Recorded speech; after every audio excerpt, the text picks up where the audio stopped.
So let's talk about browser identification real fast.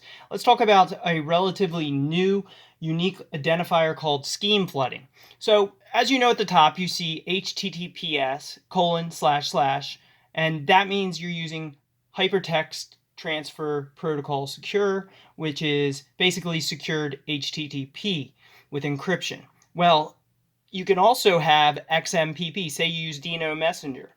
Your browser may have available to it these different interfaces, and this can be tested for across the internet. So each browser will basically have different programs available to it depending on the link you click on. Now, this can uniquely identify you across the internet. So say you have a combination available of programs that you haven't installed that your browser uses to then handle the links. Say you have FTP available at the top, you have XMPP links available.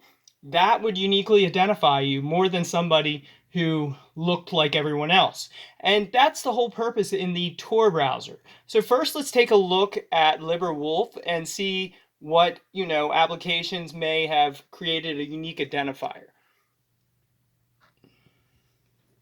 Of course, we got to handle the CAPTCHA first. Difficult to do around the camera. So anyhow, this is the Librewolf identifier here that we have for the programs installed, and it is 99.98% unique. So this has only been seen 14 times among the 73,000 tests. So that makes this Librewolf browser open here very unique. And there's other things you can do to take care of some of that uniqueness, and it's all based on what protocols are available in the links handling. So let's go ahead and look over at Tor browser. Now this score here, this unique identifier, what's great about this and what makes Tor browser great is no matter what, if you use official Tor browser, your identifier will always be the same for the scheme flooding. And that's why I encourage using official Tor browser for Tor usage, because the whole point in Tor browser is to make all Tor users on the network look the same. Now, if you were to use other browsers on the Tor network, you would stand out more because you'd have a more unique identifier. And on the other hand, if you open this website, which I'll leave a link in the description, and you test out the identifier for your machine on Tor browser, you should get the same exact score. And if you don't, leave a comment and let me know. But it's very unlikely, and you might want to check your Tor browser download source if you have that issue. So I hope I've explained this well. Let's go over it really quick one more time. So scheme flooding tests all the different application protocols available, and it can uniquely identify you. So depending what applications are installed, and they have these different applications listed down here that they test for.